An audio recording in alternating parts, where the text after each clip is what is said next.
Hey there. Well, I know this video is a little late to the lambada, but as money is still changing hands and videos are still asking for it, I'd say it's still relevant. This, of course, is about the Amazing Atheist's potential next new website that he needs $20,000 for. Not a business loan of $20,000, of course. That would require him to actually have some faith in his project and take a risk. No, he needs you to give him $20,000 in exchange for some lame rewards, like having him draw you. Nice. But I might be getting ahead of myself here.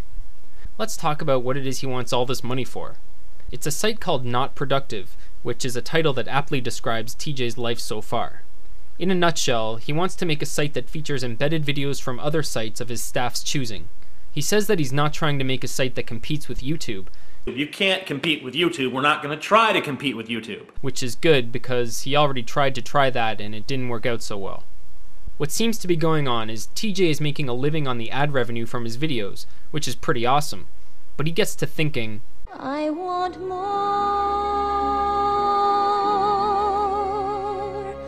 YouTube gets to make money from everyone's videos. How can he do that? Easy.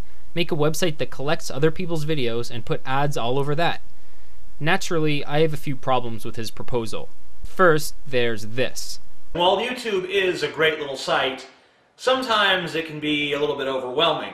What this is it's a site where we find content makers. We find some of the people out there that get buried under all the YouTube crap. What our site is about is bringing you new talent, bringing you people who make videos that are of substantial quality that you've not heard of, that you're not subscribed to, because they're not SXE Phil or Ray William Johnson. They're not these huge names on YouTube that are pushed in your face every time you log into your account. You're not going to be able to find good quality content easily on YouTube.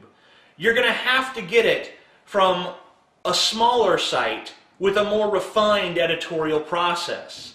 This is just condescending. We're incapable of looking past YouTube's homepage. We don't know how to make use of a search bar. He knows how to find interesting content and we don't. And further, his opinion on what constitutes quality content is so important that he should not only have a whole website to feature it, but we should pay for it? Please. Of course, he says that they'll be taking suggestions from users, but given his record, we'd be wise to take that with a grain of salt. The second problem with this prospect is that YouTube already has this functionality built in. You see, if I like TJ's point of view, and I figure I'd like what he likes, I can take a look over here where he has his favorite channels featured. Or I can take a look over here and see what videos he's favorited. I can also look at the feed for all of my subscriptions and see what they've liked. This is what YouTube is set up for. You find people you like, and they expose you to people they like. TJ's service will be superfluous and unneeded. I mean, this is the kind of thing people do on Tumblr or Facebook anyway. The only difference is that those methods of sharing don't necessitate ever-multiplying pages that have Google ads whose revenue goes to this guy. And of course, that brings us full circle back to the money. The $20,000 price tag that he pulled out of his banana-flavored ass. If we were venture capitalists, we would never give him a dime. First of all, because TJ has a track record of nothing but failure. He collected thousands of dollars from donors for free speech vids. The site ultimately failed, but that's not the important thing. Where the fuck did the money go? He registered the domain name for a year. He didn't even host the videos on his own server. Was all that money to compensate him for his time? Were the donors paying him a salary before he even produced anything?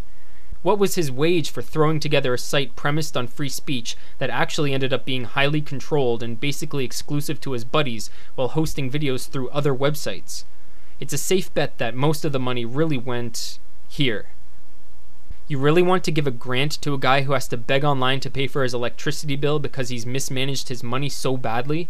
I'm in kind of an embarrassing position because currently all of my money is invested in fixing up a couple of classic cars, and I'm not going to get my YouTube check for another 2 or 3 days.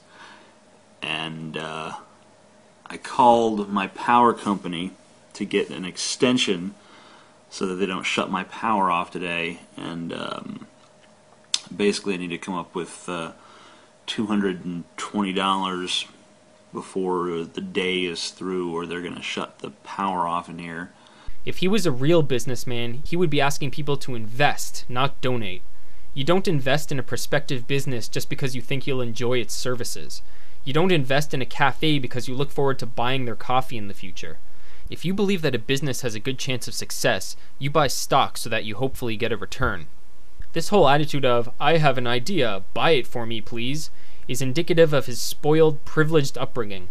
If he and his partners think they have a good business plan and they want to keep all the profits, they should put their own resources into it and be eternally grateful to anyone who decides to use their service. They're embedding videos they like. They're not curing cancer. Let them do it on their own dime. Shit, maybe the site will be a stunning success, but you shouldn't be the ones paying for it. So when you're over at Indiegogo ready to share some money, are you going to send it here or here? Thanks for watching.